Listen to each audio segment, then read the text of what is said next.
जी class, तो last class में हमने change and all India Muslim league objectives और उसके बाद जो 11 नंबर आपका टॉपिक है जिसमें हमने डिस्कस किया था कि जना जाने का फॉर इंडिया मुस्लिम लीग के जना ने जो मुस्लिम लीग को ज्वाइन किया था, तो उसका हमने डिस्कस कर लिया था। अभी हमने आज बात करनी है कि लखनऊ पैक्ट क्या था, फिर उससे ऑनवर्ड। अच्छा, कुछ चीज़ें जो है ना, ये बहुत माइन्यूट चीज़ें हैं, उस तरह से मैं आपसे पूछूंगा, मेरी बस जो उसको एक आध लाइन में जो है ना मैं एक्सप्लेन करता जाऊंगा, और कुछ चीज़ें जिसमें डिटेल में हम जो है उसमें बात करेंगे। तो आप इसको इंशाल्लाह आज 1947 तक इसको हम कंप्लीट करेंगे। तो लखनऊ पैक्ट जो मैंने आपको सॉरी अगेन जो है आपको शायद नहीं बताया, दूसरी क्लास थी। तो लखनऊ पैक्ट जो है, लखनऊ एक जगह का नाम है, वहाँ पे एक एग्रीमेंट हुआ था। किन किन के दरमियान हुआ था? ये ऑल इंडिया मुस्लिम लीग और इंडियन नेशनल कांग्रेस के दरमियान हुआ था। और इसमें बहुत सारे और भी चीज़ें थी, लेकिन इसमें एक चीज़ एक्सेप्ट कर ली गई थी कि मुसलमान जो हैं उनकी जो सेपरेट इलेक्ट्रेट वो मांग रहे थे ना, जो पहले मैंने आपको शायद एक्सप्लेन भी किया था कि जहाँ पे मुसलमानों की मेजोरिटी होगी वहाँ पे सिर्फ मुसलमान जो हैं वो इलेक्शन लड़ सकेंगे। तो वो क्या, पहले तो 1906 में जो है ना, वो किसने एक्सेप्ट की थी ये बात, सेपरेट सेपरेट इलेक्ट्रेट वाली, जहाँ पे शिमला डेपुटेशन में ब्रिटिश ने इस्तेमाल इसको एक्सेप्ट किया था।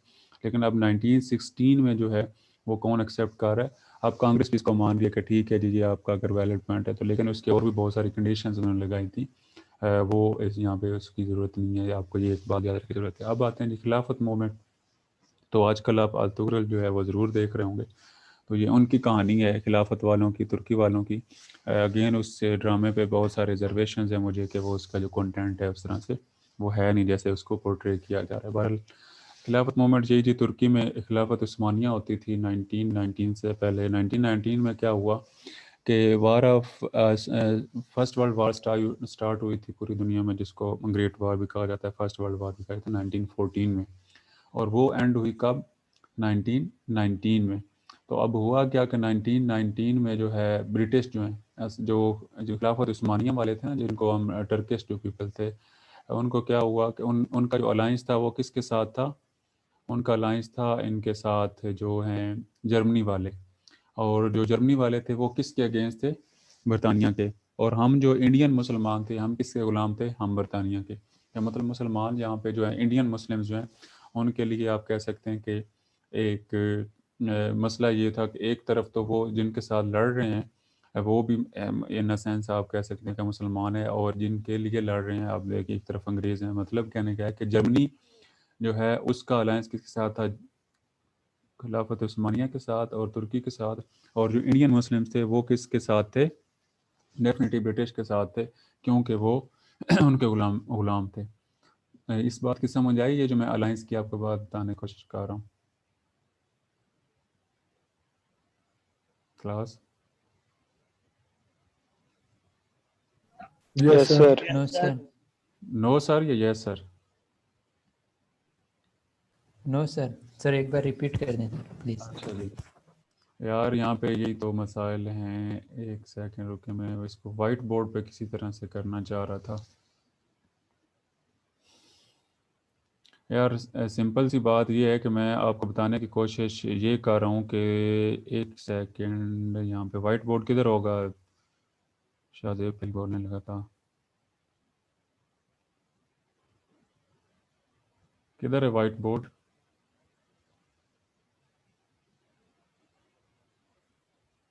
सर यही है जो आपने शेयर किया हुआ है। नहीं, सर हमें नजर आ रहा है सर वाइट में। ये वाइट बोर्ड है। यस हाँ, सर। जी सर। चलें एक सेकंड यार, ये जो ज्वाइनिंग वाले हैं इन्होंने एक तो मुसीबत डाली हुई है बीच में, मीटिंग ज्वाइन करने वाली जो कौन है।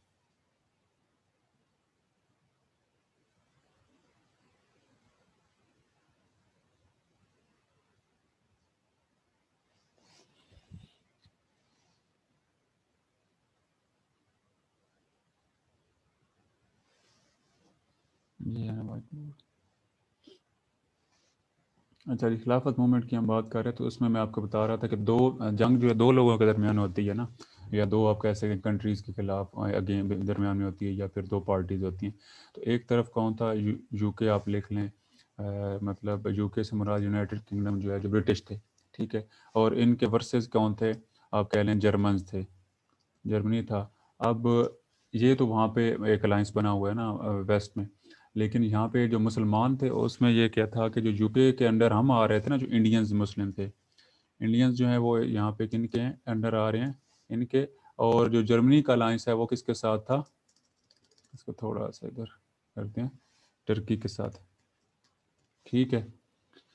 और इंडियन मुस्लिम जो हैं वो किसके साथ हैं, इनके साथ हैं। अब यहाँ पे देखें कि असल में जो वार हो रही है वो, इसको भी नीचे ले आते हैं, एक सेकंड, ये जो है इस तरह से होगा यहाँ पे, और इसको ख़त्म करते हैं हम।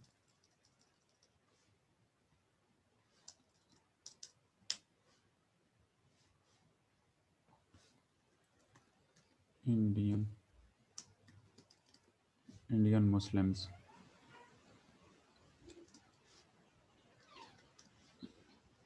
अच्छा जी। अब यहाँ पे ये है कि इंडियन मुस्लिम जो हैं, आप देखें ब्रॉडली स्पीकिंग, आप कहें कि जो वार हो रही थी वो यूनाइटेड किंगडम और जर्मनी के दरमियान है, लेकिन बहुत सारी और भी पावर्स थी इसके साथ, आप कह लें अमेरिकन और बहुत सारे बाकी थे, और जर्मनी के साथ भी बहुत सारी और पावर्स थी। लेकिन हम यहाँ पे सिर्फ मुसलमानों को हाईलाइट कर रहे हैं, तो वो क्या है कि जो इंडियन मुस्लिम्स हैं वो है इनके साथ, क्योंकि उनके अंडर आ रहे थे ना, और हमने उनको सपोर्ट डेफिनेटली करना था, फोर्सफुली आप कह रहे हैं जिस तरह से। और दूसरी तरफ है जर्मनी, और जर्मनी के साथ किसका अलायंस था, तुर्की का। अब हमारे जो ये इंडियन मुस्लिम थे, इनके लिए ये मसला ये हो गया कि एक तरफ तो ये क्या कह रहे हैं कि इनके हक में हैं, और अगर जर्मनी के खिलाफ भी भले लड़ रहे हैं, तो इसका मतलब ये हुआ कि किसके खिलाफ लड़ रहे हैं, ये तुर्की के, क्योंकि तुर्की का अलायंस जो है वो किसके साथ है, जर्मनी के साथ।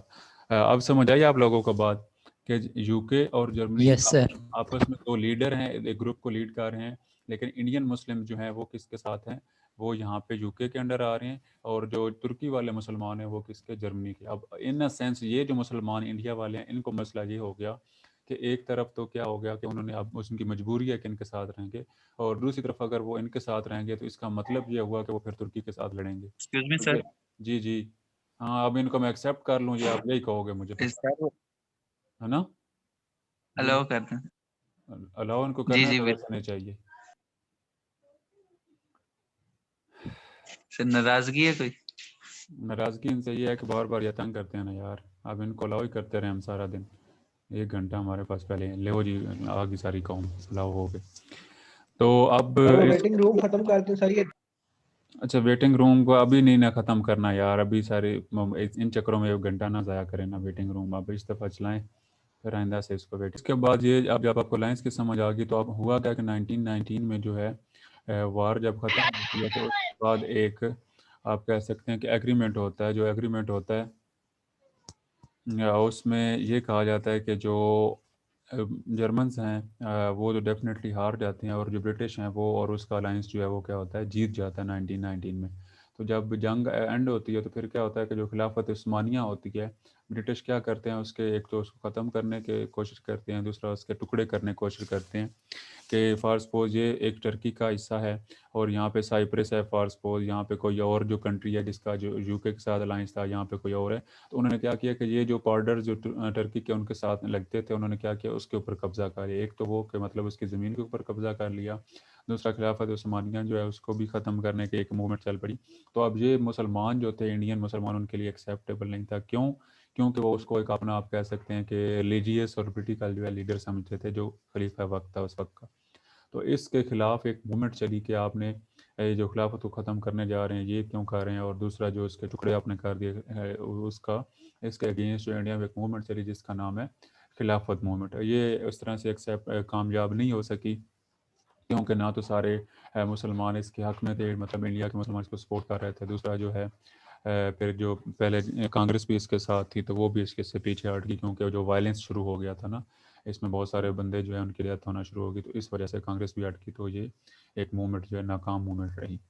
अच्छा जी, रावलाट एक्ट ये था कि जब ये खिलाफ मूवमेंट चल रही थी, तो बहुत सारे प्रोटेस्ट हो रहे थे, तो उसको ख़त्म करने के लिए एक एक्ट जो है, रावलाट एक अंग्रेज़ बंदे का नाम था, उसने एक एक्ट इंट्रोड्यूस करवाया, एक लॉ था जिसके थ्रू क्या था कि जो ये करेगा, मतलब प्रोटेस्ट करेगा, उनको जो है उनको जेल भेज दिया जाएगा, फ्रीडम ऑफ जो प्रेस है वो अखबारात में उस तरह से उसकी कवरेज नहीं होगी जैसे आजकल स्टेट करती है, कि अगर कोई धरना इस तरह से हो तो उसको कवरेज टीवी पे नहीं देनी, उसका जो है प्रेस में नहीं देनी, और फिर उनको जो लीडरशिप है उसको जेल में भेजना। तो ये चीज़ें थी, ये एक एक्ट आया।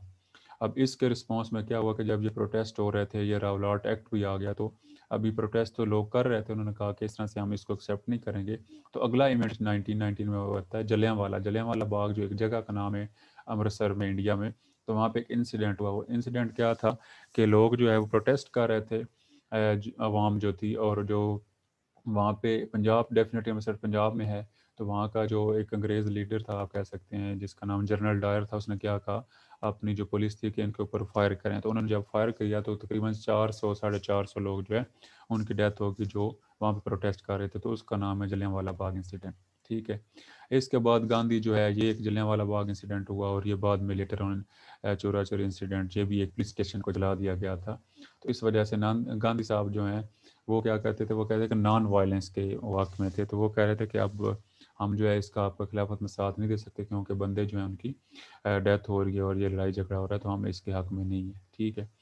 फिर उन्होंने क्या किया, गांधी साहब ने कि नॉन कॉपरेशन मूवमेंट चलाई कि 1920 में अंग्रेज़ों के खिलाफ एक मूवमेंट चलाई, जिसमें ये था कि जो अंग्रेज़ों ने लोकल इंडियंस को मतलब वो दी हुई थी, जॉब्स दी हुई थी, कि हम उनके जॉब्स नहीं करेंगे, नंबर वन, हम उनके स्कूलों में अपने बच्चों को नहीं भेजेंगे। उन्होंने जो हमें टाइटल्स दिए हैं, जैसे खान बहादुर होता था, फिर इसी तरह से खान बहादुर के अलावा सर का टाइटल, इस तरह से, तो वो टाइटल भी उनको वापस कर दिए। तो ये एक नॉन कॉपरेशन मूवमेंट थी। जैसे आजकल हम नहीं कहते कि बाइकाट करें ये फ्रांस का या किसी और का, तो ये इन सेंस एक बाइकाट था उनका इसके प्रोटेस्ट में, जब ये चीज़ें हो रही थी।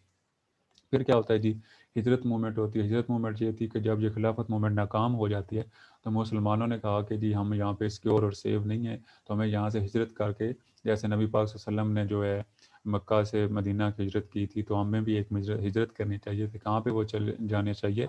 अफ़गानिस्तान में। तो ये एक हिजरत मूवमेंट चली थी, लेकिन ये कामयाब अगेन नहीं हो सकी, क्योंकि उस वक्त बहुत सारे लोग जो हैं इसके हक़ में भी नहीं थे, और जो पैदल चल के गर्मी में लोग गए, बहुत सारे लोगों की डेथ हो गई। और आगे से अफ़गानिस्तान का भी उस तरह से रिस्पॉन्स नहीं था, और उसने उन लोगों को अकोमोडेट नहीं किया। तो ये भी बहुत ज़्यादा नुकसान हुआ मुसलमानों को, उनकी जान का, उनके माल का, और अगेन उनकी इज़्ज़त का भी। फिर ये मैंने आपको बताया कि चोरा चोरी इंसिडेंट हुआ था। इसमें ये था कि जी एक पुलिस स्टेशन था, ये जगह का नाम है, तो वहाँ पे उसको आग लगा दी गई, और उसमें बहुत सारे जो लोग हैं उनकी डेथ हो गई। असल में ये सारे ये इवेंट्स हो रहे हैं, ये खिलाफत मूवमेंट से ऑनवर्ड हो रहे हैं, इसका रिजल्ट है। इसका रिजल्ट ट्रैवलर एक्ट आया, उसको टैकल करने के लिए ये प्रोटेस्ट कर रहे थे, तो ये इंसिडेंट हो गया। जब ये इंसिडेंट हुआ तो इसको मतलब प्रोटेस्ट करने के लिए ये एक नॉन कॉपरेशन वाली मूवमेंट चलाई गई। जब ये भी नाकाम हुई सारी, तो फिर कहा गया कि यहाँ से चले जाते हैं, तो वो भी नाकाम हुई, तो फिर ये भी साथ साथ चीज़ें, तो ये 4-5 जितनी भी चीज़ें ये खिलाफत मूवमेंट से जुड़ी हुई हैं। यहाँ से आप कह सकते हैं कि 14 से लेकर जो आप 18 तक 4-5 इंसिडेंट्स हैं। ठीक है जी। इसके बाद क्या होता है कि दिल्ली प्रपोजल्स आते हैं कि जनाब साहब जो हैं वो क्या करते हैं कि जी एक प्रपोज़ल जो है वो दिल्ली में एक कॉन्फ्रेंस होती है मुस्लिम लीग की और बाकी लीडरशिप की। तो उसमें ये कहा जाता है कि जी एक तो मुसलमान जो है उनको सीटें ज़्यादा दी जाएँ, फिर उसके साथ जो है सिंध जो है उसको बम्बई से अलग कर दिया जाए, फिर जो NWFP उस वक्त का था उसको क्या किया जाए, उसमें रिफॉर्म लाई जाएँ। तो जो इस तरह की कुछ रिफॉर्म्स थी जो आपको याद उस तरह से करने की ज़रूरत नहीं है, लेकिन आपके माइंड में होना चाहिए कि ये दिल्ली प्रपोज़ल था क्या। ये क़ायद आज़म का फार्मूला था कि जो रिफॉर्म्स हैं मुसलमानों के लिए ज़्यादा से ज़्यादा सीटें दी जाएँ, ये हैं। अब जब ये चीज़ें चल रही थी, तो क्या हुआ कि अराइवल ऑफ साइमन कमीशन 1927 में, कि 2 पार्टीज़ थी ना इंडिया में, एक कांग्रेस थी और दूसरी मुस्लिम लीग थी। अब वो दोनों का आपस में कोई कंसेंसस नहीं हो रहा था कि कितनी किसको सीटें देनी चाहिए, पावर्स किसके पास होनी चाहिए वो। तो उसके लिए फिर अब तीसरी जो पार्टी थी इंडिया में, वो कौन थी? ब्रिटिश गवर्नमेंट जो थी, उन्होंने एक कमीशन भेजा जिसमें एक बंदे का नाम था सर साइमन। तो इस वजह से उसका नाम जो है साइमन कमीशन जो है, मतलब कुछ लोग थे वो आए, उन्होंने कहा कि जी ठीक है, हम आप लोग जो हैं आपस में कोई कंसेंसस पैदा कर लें, अदरवाइज़ जो है हम आप लोगों को क्या करते हैं, मतलब कोई एक फार्मूला देते हैं। तो ये वो एक साइमन कमीशन था, लेकिन अगेन जो है ये नाकाम रहा, क्योंकि एक्सेप्टेबल नहीं था, ये दोनों के लिए एक्सेप्ट नहीं हुआ। फिर नेहरू रिपोर्ट आती है, ये डेफिनेटली आप सब लोगों ने इसके बारे में पढ़ा और सुना हुआ है कि नेहरू रिपोर्ट जो है उसमें क्या था कि जो दिल्ली प्रपोजल में जितनी भी चीज़ें मांगी थी ना जनाब साहब ने, कि जी हमें सेपरेट इलेक्ट्रेट वाली बात तो डेफिनेटली पहले हो चुकी थी कि हमें सीट्स ज़्यादा दी जाएँ या सिंध में और NWF में रिफॉर्म्स लाई जाएँ, वो सारी चीज़ें। तो नेहरू रिपोर्ट जो है उन्होंने क्या किया कि 1928 में जो पंडित लाल नेहरू थे, जो अभी मौजूदा जवाहरलाल नेहरू जो प्राइम मिनिस्टर इंडिया का था, उसके जो वालिद थे, उन्होंने क्या किया, डेफिनेटली इसमें ये जवाहरलाल नेहरू भी थे, इन्होंने उन सारी जो डिमांड थी मुसलमानों की, उनको क्या कर दिया, रिजेक्ट कर दिया। और इसके रिस्पांस में फिर क्या आया, जना की 14 पॉइंट है जो ज़िंदगी में कभी याद मुझे नहीं हुई और ना आपको याद करने की ज़रूरत है। तो ये आए, फिर क्या होता है कि राउंड टेबल कॉन्फ्रेंस। अब आगे जो है ना जंग शुरू हो गई है किसकी, कांग्रेस की और मुस्लिम लीग की, और एक ही 1 पॉइंट एजेंडा है। वो क्या है, 1 पॉइंट एजेंडा ये था कि जी कांग्रेस जो है वो अपनी मतलब रिप्रेजेंटेशन ज़्यादा चाह रही थी डेफिनेटली, और मुस्लिम लीग जो अपनी रिप्रेजेंटेशन ज़्यादा चाह रही थी। तो वो कोई ना कोई कॉन्स्टिट्यूशनल फार्मूला होना चाहिए था, तो उसके ऊपर उन दोनों की कोई जो है आप कह सकते हैं कंसेंसस नहीं पैदा हो रहा था, जिस वजह से ये आगे से सारी कभी 14 पॉइंट आ जाएंगे, कभी नेहरू मतलब कभी मुस्लिम लीग जो है अपनी डिमांड्स दे देगी, कभी कांग्रेस उसको रिजेक्ट कर देगी, कभी ब्रिटिश कोई अपना फार्मूला दे देंगे।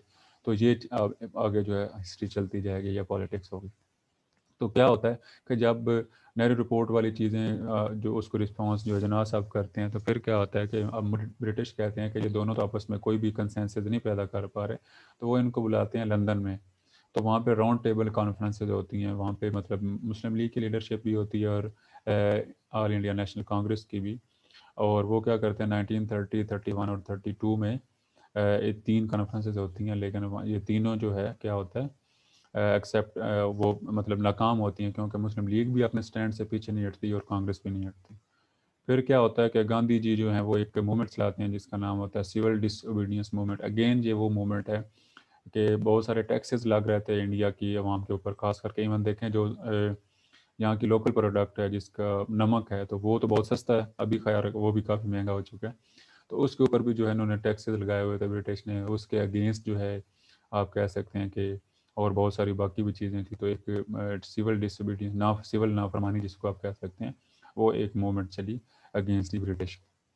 फिर ये कम्युनल वार्ड आता है, उसमें ये अगेन ब्रिटिश कहते हैं कि जी वो अपना फार्मूला देते हैं कि अगर आप दोनों आपस में नहीं उस पर कंसेंसस पैदा कर सकते, तो ये फार्मूला आता है, ये बड़ा कॉम्प्लिकेटेड सी चीज़ है, तो इसको आप इसको स्किप कर दें। फिर क्या होता है कि 1937 इलेक्शंस होते हैं डेफिनेटली, और उसमें जो है कांग्रेस जो है वो मिनिस्ट्री बनाती है, कांग्रेस से सीटें ज़्यादा होती हैं और वो जीत जाती है 6-7 सूबों में, मद्रास, बम्बई, इनमन NWFP, यहाँ पे खुदाई खिदमतगार जो मुसलमानों की पार्टी थी बादशाह खान की, वो इसके क्या होती है अलायंस में होती है वहाँ पे। तो 8-6-7 सूबों में क्या होती है कि कांग्रेस मिनिस्ट्री बन जाती है, और मुस्लिम लीग जो है बुरी तरह हार जाती है, वो किसी सूबे में भी अपना मिनिस्ट्री नहीं बना सकती। तो फिर क्या होता है कांग्रेस की मिनिस्ट्रीज बनती हैं, और फिर उसकी जो पॉलिसीज़ हैं कि जी हमें जो पढ़ाया जाता है कि जी उन्होंने क्या किया था कि बहुत सारे जो है ऐसे लॉज इंट्रोड्यूस करवाना शुरू कर दिए जो एंटायर मुस्लिम थे, जो उन्होंने वंदे मातरम का एक कॉन्सेप्ट है जी, वो उन्होंने कहा, गांधी जी को सलाम करना वो असम्बली में, ये सारी चीज़ें, ये आपको जो एक स्टेट नैरेटिव है। हालांकि इस तरह से वो पॉलिसीज़ थी नहीं, मतलब आप कहने का ये है कि टू सम एक्सटेंड आप कह सकते हैं कि ये थी, लेकिन इसमें सारी चीज़ें जो उसका दूसरा पर्सपेक्टिव है पिक्चर का, वो नहीं बताया जाता। बहरहाल ये कांग्रेस में हिस्ट्री की जो आप कह सकते हैं कि कुछ ऐसे मामला थे या ऐसी पॉलिसीज़ थी जिन वजह से मुसलमानों ने कहा कि जी हम यहाँ पे सिक्योर नहीं हैं, तो अब हमें कुछ और सोचना चाहिए। अब यहाँ पे 1940s से पहले जो है ना, ये पहले मैं आपको 2 चीज़ें बताता हूँ, लेकिन ये 1940s का जो ईयर है ना, ये एक बड़ा का बेंच मार्क है इंडियन हिस्ट्री में। वो बेंच मार्क से मुराद ये है कि इससे पहले जो पॉलिटिक्स हो रही है ना, मुस्लिम लीग पॉलिटिक्स कर रही है, वो ये कर रही है कि जी हमें ज़्यादा से ज़्यादा सीट्स दी जाएँ, हमें ज़्यादा से ज़्यादा पावर दी जाएँ, हमें रिप्रेजेंटेशन दी जाए। इससे पहले इस बात के ऊपर पॉलिटिक्स हो रही है और ये सारे फार्मूले और ये सारी चीज़ें हो रही है। लेकिन 1947 में जो चेंज आता है वो ये आता है कि इसके बाद जो है वो नहीं कहा जा रहा कि हमें ज़्यादा सीट दी जाए, रिप्रेजेंटेशन दी जाए, वो सारी चीज़ें। इससे बात कहा जाए कि हमने अलग मुल्क बनाना है। अब देखें ऑब्जेक्टिव जो है वो चेंज हो गया, पॉलिटिक्स भी चेंज हो जाएगी। पहले सिर्फ सीट्स की, राइट्स की बात हो रही है, लेकिन अब क्या हो रहा है कि अब जो है उसके ऊपर के एक अलग मुल्क बना दिया गया। ठीक है जी। अब जो हो कांग्रेस मिनिस्ट्री जो है उसके बाद क्या होता है कि 1939 में ही वर्ल्ड वॉर सेकंड शुरू हो जाती है। अगेन वही ब्रिटिश और बाकी जर्मन फोर्सेस फ्रांस और एक साइड पे होते हैं।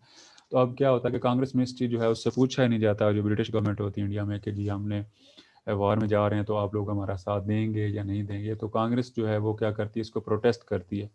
अब देखें खान साहब की हुकूमत है और पाकिस्तान की आर्मी जो है वो कहीं पे कोई ऑपरेशन करना शुरू कर दे या कोई जंग करे, तो प्राइम मिनिस्टर को पता ही ना हो या उससे पूछा ना जाए, तो ये कॉन्स्टिट्यूशन के भी खिलाफ है। और डेफिनेटली जो है प्राइम मिनिस्टर जो है उसके भी जो स्टेटस उसके अगेंस्ट है, कि उसको पता ही नहीं है कि उसके मुल्क में क्या हो रहा है। तो अगेन यही बात थी कांग्रेस की कि उन्होंने कहा कि जी आपने वार शुरू कर दिया और आपने हमसे कंसेंट नहीं लिया, क्योंकि हमारी तो मिनिस्ट्री, हमें तो पता होना चाहिए। तो उन्होंने एज अ प्रोटेस्ट जो है रिज़ाइन कर दिया मिनिस्ट्री से ही। अब जो है क्या हुआ कि मुस्लिम लीग के पास एक मौका आया। उन्होंने कहा कि कांग्रेस जो है वो एक तो उसने प्रोटेस्ट कर दिया है, वो भी अब जो है इनके साथ नहीं है, ब्रिटिश के साथ। दूसरी तरफ जो है ब्रिटिश जो है वार में भी फंसे हुए हैं, वहाँ पे भी उनको हमें हमारी सपोर्ट की ज़रूरत है। तो उन्होंने अब क्या किया कि 1940 में एक रेजोल्यूशन पास की लाहौर में, और उनका उसमें यही था कि जी हमने एक अलग जो है मुल्क बनाना है, हमने इंडिया में उस तरह से नहीं रहना। तो इसका जो कॉन्टेक्स्ट है या बैकग्राउंड है वो ये था कि मुस्लिम लीग ने, ये एक मौका उनके हाथ में आया कि एक जो कांग्रेस आप कह सकते हैं जिनकी पावर थी वो भी रिज़ाइन कर चुकी है, वो भी अब ब्रिटिश के साथ नहीं है, और दूसरी तरफ जो ब्रिटिश हैं वो वार की वजह से भी परेशान है कि उनको वहाँ पे सपोर्ट भी चाहिए। तो उन्होंने फिर एक एज अ टैक्टिक आप कह लें कि ये एक टूल इस्तेमाल किया था कि जो है ज़्यादा से ज़्यादा कंसेशन जो हैं वो ली जा सकें, और ब्रिटिश को इस बात के ऊपर एग्री किया जा सके कि जी हम अलग एक मुल्क बनाना चाहते हैं। ठीक है जी। अब इसके बाद जो 1940 के बाद जो 1940 का जो रेजोल्यूशन है, इसके बाद जो पॉलिटिक्स होगी वो किसके ऊपर होगी? पहले एक लाइन पे हो रही थी, किस पे? कि जी ज़्यादा से ज़्यादा राइट्स पे। ठीक है। अब जो 1940 के बाद पॉलिटिक्स हो रही है वो किसके ऊपर हो रही है? यूनाइटेड इंडिया और पार्टीशन के ऊपर। पार्टीशन जो है मुस्लिम लीग चाह रही है, और दूसरी तरफ कांग्रेस जो है वो यूनाइटेड इंडिया चाह रही है। तो अब ये जितनी भी आपकी 1940 से लेकर 47 तक 7 साल की पॉलिटिक्स है ना इंडिया की, उसमें आपको नज़र आएगा कि आपको एक ही चीज़ के ऊपर पॉलिटिक्स नज़र आएगी, यूनाइटेड इंडिया वर्सेस जो है आपको पार्टीशन ऑफ इंडिया। तो अब लाहौर रेजोल्यूशन के बाद क्या होता है कि जी क्रिप्स मिशन आता है। अगेन जो है ये एक सर स्टैफोर्ड क्रिप्स जिन एक ब्रिटिश थे, उनके सरबराही में एक जो अगेन एक मिशन आता है, चंद लोग और भी होते हैं। तो वो 1940 में आते हैं और 42 में आते हैं, और वो कहते हैं कि जी आप कोई ना कोई कंसेंसस आपस में पैदा कर लें, कोई एग्रीमेंट कर लें, कोई रजामंदी कर लें दोनों जो पार्टीज़ हैं, ताकि हम जो है कोई ना कोई कॉन्स्टिट्यूशनल फार्मूला लाएं, और फिर हम जो है यहाँ से मतलब इसको जो इंडिया है उस वक्त उसको हम जो है छोड़ना चाहते हैं, और हम जो है ट्रांसफ़र ऑफ पावर करना चाहते हैं। तो उस कॉन्टेक्स्ट में एक ये जो है मिशन आया, लेकिन ये अगेन सक्सेसफुल नहीं रहा। ना तो इसके ऊपर एग्री हुए मुस्लिम लीग वाले, और ना ही जो है कांग्रेस वाले। तो इसके बाद क्या आता है जी, Quit India Movement. Quit means होता है कि छोड़ दो, इंडिया छोड़ दो तहरीक चली कांग्रेस की तरफ से अगेन 1942 में ही। और इन्होंने प्रोटेस्ट किया कि ये जो क्रिप्स मिशन आ रहा है, अब लोकल इंडियन वहाँ पे कोई बंदा ही नहीं है। कि अब देखें कि मैं कहता हूँ कि मैंने जो मियाँ वाली में जो एक रिफॉर्म्स लानी है, या वहाँ पे कोई पैकेज देना है, या वहाँ पे एक मसाइल क्या है ना, उसकी एक कमेटी बनानी है फॉर सपोज। अब मैं इधर इस्लामाबाद में बैठा हूँ, मुझे मियाँ वाली की ज्योग्राफी का ही नहीं पता सही तरह से, और दो चार बंदे जो है मैं वहाँ से कोई सिंध से ले लेता हूँ, कोई खैबर पख्तूनख्वा से ले लेता हूँ, कोई जो है किसी और इलाके से, और पंजाब का कोई, और पंजाब को छोड़ें कोई जो है मियाँ वाली का बंदा ही नहीं है, उसमें रिप्रेजेंटेटिव भी नहीं है। तो अब प्रोटेस्ट तो मियाँ वालों का बनता है कि जी मसाइल तो हमारे हैं, तो हमें पता होगा ना, तो हमारी रिप्रेजेंटेशन होगी, तो हम आपको बताएंगे कि क्या करना है क्या नहीं करना। तो सेम यही सिचुएशन हो रही थी, ये जो क्रिप्स मिशन वाली बात बता रहा हूँ ना, कि सारे अंग्रेज़ी जो है बरतानिया से आए, और उन्होंने यहाँ पे उन्होंने अपने फार्मूले इंट्रोड्यूस करवाना शुरू कर दे। तो कांग्रेस ने इसको प्रोटेस्ट किया, उन्होंने कहा कि इंडिया में हम लोग रह रहे हैं, चाहे हिंदू हैं चाहे मुसलमान हैं, तो हमें रिप्रेजेंटेशन दीजिए, हमारे हमसे पूछा जाए। तो वो जब ये नहीं है तो उन्होंने इसको बाइकआउट किया, इससे बात ही नहीं की, इसको मिले ही नहीं इस मिशन को, और फिर एक मूवमेंट चलाना शुरू कर दी जिसका नाम था क्विट इंडिया मूवमेंट, कि इंडिया को छोड़ दो। अच्छा जी, ये एक मूवमेंट चली। फिर क्या होता है कि अब जनाब गांधी टाक्स होती हैं 1944 में, एक तरफ जनाब होते हैं, दूसरी तरफ गांधी साहब होते हैं, और क्या होता है कि जी हमारा मकसद तो एक ही है कि ब्रिटिश से जान छुड़ाना, नंबर वन टॉप प्रायोरिटी तुझे है। और उसके बाद हमारा जो दूसरा है अपना अपना एक आप कह सकते हैं कि पॉइंट ऑफ व्यू है कि इंडिया की पार्टीशन होनी चाहिए, या फिर इसको यूनाइटेड इंडिया रहना चाहिए। तो उस पर दोनों की क्या था, इख्तलाफात है दोनों पार्टीज़ के, लेकिन इस पे तो कंसेंसस था कि ब्रिटिश जो है उनको यहाँ से भगाया जाए, उनसे जान छुड़वाई जाए। तो इसके ऊपर जो है आप कह सकते हैं 1944 में एक अगेन से जनाब गांधी टॉक्स हुई कि जी हम इसके ऊपर कैसे एग्रीमेंट कर सकते हैं, लेकिन अनफॉर्चुनेटली जो है वो भी कामयाब नहीं हो सका। क्यों? क्योंकि वो जो पार्टीशन वाला बात थी ना, गांधी जो हैं वो डेफिनेटली यूनाइटेड इंडिया की बात कर रहे थे, और जनाब साहब जो हैं वो पार्टीशन की बात कर रहे थे, तो इस वजह से फिर ये कामयाब नहीं हुई। इसके बाद क्या होता है जी, शिमला अगेन वहाँ पे एक जगह है इंडिया में, मैंने बताया था। तो वहाँ पे एक कॉन्फ्रेंस होती है, वो कौन बुलाता है कॉन्फ्रेंस, उसका होस्ट कौन होता है? उसके ब्रिटिश होते हैं, ब्रिटिश वायसराय होता है। और उसमें पार्टिसिपेट कौन कौन करते हैं? उसमें पार्टिसिपेट जी कांग्रेस भी करती है, और उस तरह से मुस्लिम लीग भी करती है। और वहाँ पे इसका अगेन मकसद जो होता है शिमला कॉन्फ्रेंस का वो यही होता है कि जी हमने जाना है, अब यहाँ से ब्रिटिश ये कह रहे हैं तो आप लोग आपस में कुछ डिसाइड कर लें, कोई अपना एग्रीमेंट कर लें, ताकि कोई फार्मूला बना लें कि जिसके तहत आज़ादी मिलेगी और हमारे छोड़ जाने के बाद जो है मुल्क कैसे चलेगा। तो इसका मकसद ये था। लेकिन अगेन जो है ये उस तरह से सक्सेसफुल नहीं रही, क्योंकि वही पार्टीशन और यूनाइटेड इंडिया वाली जो बात थी वो अगेन जैसे आजकल नहीं इंडिया और पाकिस्तान की जब भी कोई बात तो आप कह सकते हैं कोई एग्रीमेंट होने जाता है या कोई भी पीस टॉक्स होती हैं तो उसमें सबसे टॉप प्रायोरिटी जो चीज़ होती है वो क्या होता है, कश्मीर का इशू।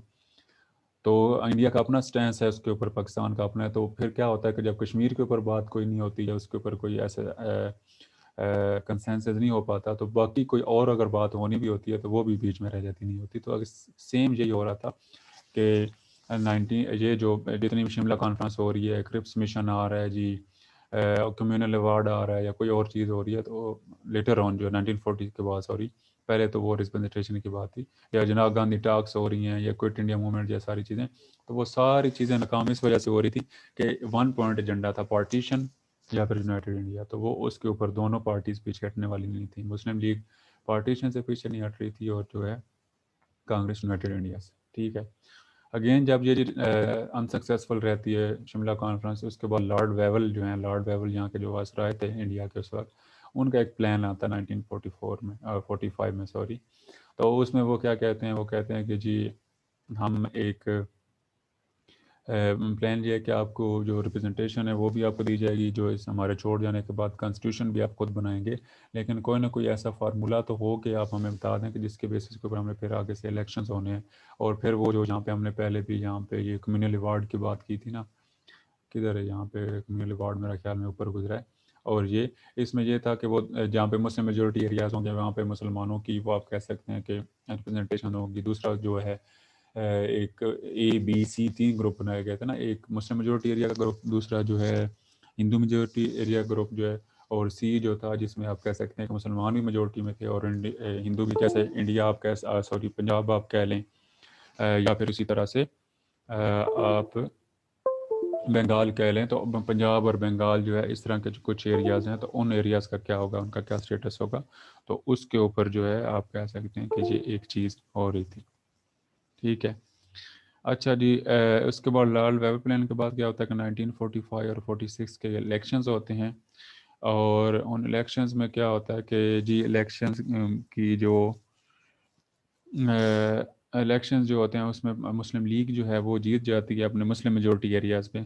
उसकी वजह क्या होती है, उसकी वजह ये होती है कि जी मुस्लिम लीग ने अब एक वजह जो है अपना स्टैंस ले लिया हुआ है कि जी हमने पार्टीशन करके रहना है। और दूसरा जो है स्टूडेंट्स जो है मुस्लिम लीग में जो ख़ास करके अंजुमन हमायत इस्लाम के जो स्टूडेंट्स थे, और उन्होंने बहुत ज़्यादा इसमें पार्टिसिपेट किया और उन्होंने इवन कंपेन चलाई जनाब की और मुस्लिम लीग की, और घर घर जाके पम्फलेट्स दिए, लोगों को आगाह किया कि हमारा ये प्लान है और आप हमें वोट करें। नंबर 1। नंबर 2 जो है जो ख़वातीन का एक विंग था, पहले ख़वातीन को उस तरह से इग्नोर किया जाता था, मतलब उसमें पार्टिसिपेशन नहीं थी पॉलिटिक्स में। लेकिन 1945 और 46 में अलग से विंग बनाया गया ख़वातीन का मुस्लिम लीग का, और उन्होंने बाकायदा से पूरी कैंपेन चलाई और वो भी इसके हक़ में थे। और तीसरी बात जो है इसमें इलेक्शन में कामयाबी की मुस्लिम लीग की, वो ये थी कि मुस्लिम लीग जो है जनाब साहब आप खुद से जो है अवामी पॉलिटिक्स कर रहे थे। एक तो होता है ड्राइंग रूम पॉलिटिक्स के, जनाब आप बड़े बड़े हाउस में इस चीज़ में बैठ के बड़ी बड़ी बातें कर दें और बस आप लीडर हैं। एक होता है अवाम में जाके अपनी बात करना और उनसे बातचीत करना, उनसे कंसेंट लेना। तो अब जो है वो जनाब में एक जो चेंज आया था, तो ये 3-4 फैक्टर्स की वजह से मुस्लिम लीग जो है वो मुस्लिम मेजोरिटी एरिया में जीत की। अब इसके बाद क्या था कि जी कैबिनेट मिशन, अगेन जो है कैबिनेट क्या होता है, मिनिस्टर्स होते हैं।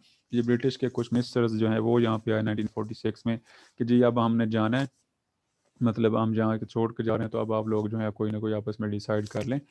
तो उसके लिए एक मिशन आता है। और फिर फाइनली क्या होता है, इंटरिम गवर्नमेंट। इंटरिम गवर्नमेंट का मतलब क्या होता है कि जी एक आप कह लें आर्जी जो है गवर्नमेंट होती है, कि जब जब तक आप पार्टीशन नहीं होती या नया आप दोनों के दोनों जो हैं आपस में कोई ना कोई डिसाइड नहीं कर लेते, तो उसमें मुस्लिम लीग के भी कुछ मिनिस्टर्स होंगे, उसमें कांग्रेस के भी होंगे।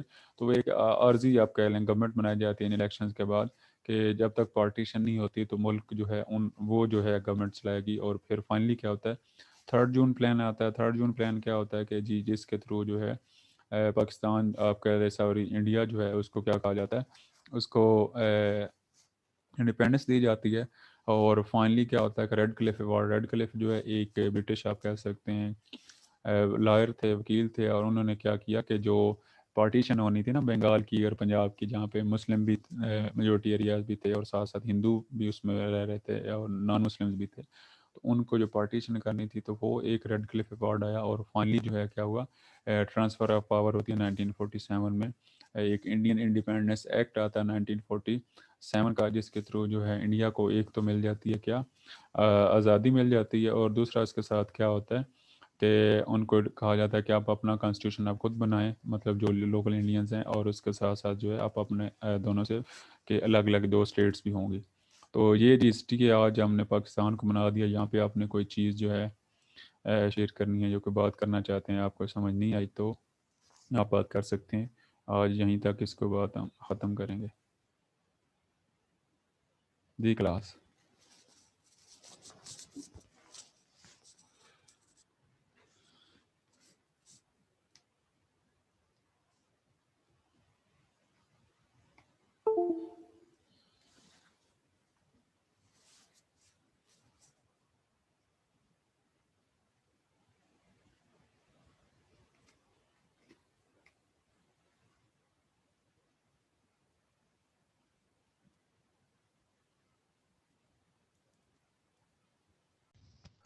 क्लास आप लोग को आवाज़ नहीं आ रही?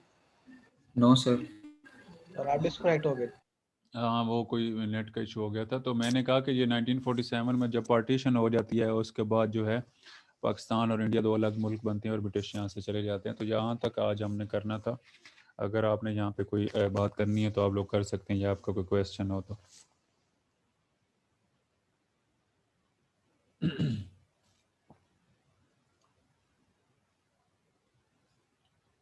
अगर आप लोगों को क्लियर है तो फिर हम यहाँ पे ख़त्म कर सकते हैं। अगर आप लोगों ने कोई बात पूछनी है तो आप लोग पूछ सकते हैं। Thank you sir. जी लारैब। सर ये जो आपने कहा है कि मतलब वो ब्रिटिश जाना चाहते थे, तो मतलब वो यहाँ से क्यों जा रहे थे? तो कोई उनकी उन्हें छुट्टी बच्चे, ये तो एक मैं सिंपल सी बात है कि एक तो उन्होंने इतना ऐसा यहाँ पे जो गवर्नमेंट की थी ना, एक तो वो उसके पीछे एक पूरी हिस्ट्री है, मैंने जो हमने पढ़ी को कि उनको मुसलमान भी और जो हिंदूज़ हैं, दोनों पार्टीज़ जो हैं, मतलब मेजर पार्टीज थे, उनको रजिस्ट कर रहे थे। वो कह रहे थे कि छोड़ दो। एक तो वो फैक्टर था। दूसरा मैंने आपको ये बताया कि जो वहाँ पे हो रही थी ना, सेकेंड वर्ल्ड वार शुरू होती है 1939 में, तो उसकी वजह से ब्रिटिश को बहुत ज़्यादा नुकसान इकनॉमिकली भी हुआ था, और आप कह सकते हैं कि उनकी जो बहुत सारी वहाँ पे डेथ्स भी हो गई थी। तो वो इसको ज़्यादा अफोर्ड नहीं कर सकते कि अभी कॉलोनी जहाँ पे रिटेन करें। वहाँ पे बड़े इश्यूज उनके हो गए थे, इकनॉमिकली बहुत वीक हो गए थे। दूसरी वजह। तीसरी वजह जो है कि गवर्नमेंट जब चेंज होती है ना किसी मुल्क की, जैसे नवाज शरीफ था उसकी अपनी पॉलिसी थी, खान साहब की अपनी है, जरदारी आएगा उसकी अपनी होंगी। तो वहाँ पे ब्रिटिश जो है, वहाँ पे भी क्या हुआ कि इलेक्शन जब 1945 में, तो वहाँ पे गवर्नमेंट चेंज हुई, तो वहाँ पे लेबर पार्टी की आ गई, और लेबर पार्टी मजीद इसको प्रॉन्ग नहीं करना चाहती थी इस प्रोसेस को, कि एक तरफ वार चल रही थी और उनके मसाइल थे, और दूसरी तरफ इस यहाँ पे भी वो फंसे रहे, तो वो छोड़ना चाह रहे थे। अब देखें ना, यहाँ पे जैसे अमेरिका में जब ट्रंप आता है तो वो उसका अपना एक पॉलिसी थी अफगानिस्तान के बारे में कि कितने फौजी होने चाहिए, छोड़ना चाहिए नहीं छोड़ना चाहिए। ओबामा की उससे पहले अलग थी। अब जो बाइडन बाइडन आ गए हैं तो उनकी अपनी होगी। तो गवर्नमेंट चेंज होती है तो पॉलिसी भी चेंज होती है। तो ये तीन फैक्टर्स हैं। नंबर वन, यहाँ के लोकल इंडियंस की रेजिस्टेंस। नंबर टू, जो वार की वजह से उनको नुकसान हुआ था वो इसको रिटेन नहीं कर पा रहे थे। और नंबर थ्री, जो गवर्नमेंट का वहाँ पे चेंज आया। जी मौजम।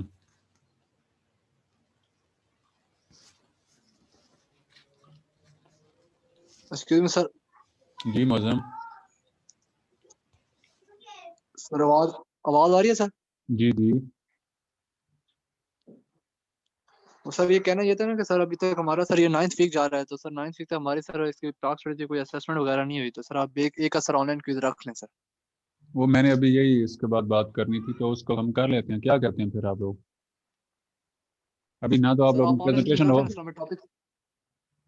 फिर मैं आपको ना मौजम, मुझे आप ना 6 बजे आज ना 6-7 बजे एक मैसेज करना। मैं आपको एक कुछ टॉपिक्स बता दूंगा और उस पर हम कर लेंगे। ये ऑब्जेक्टिव फिर हम ले लेते हैं। जो सर आप बस हमें बता दीजिएगा सर, अगले हफ्ते फिर अगले अगले हफ्ते जो क्लास होगी ना सर, उसके बाद 10-15 मिनट का क्विज रख लें सर। ठीक है मौजम, ठीक है, ये आप मुझे याद दिलवाना आज 7-1 बजे, ठीक है? ठीक है सर। चलें जी, thank you so much. Okay, अल्लाह हाफिज़।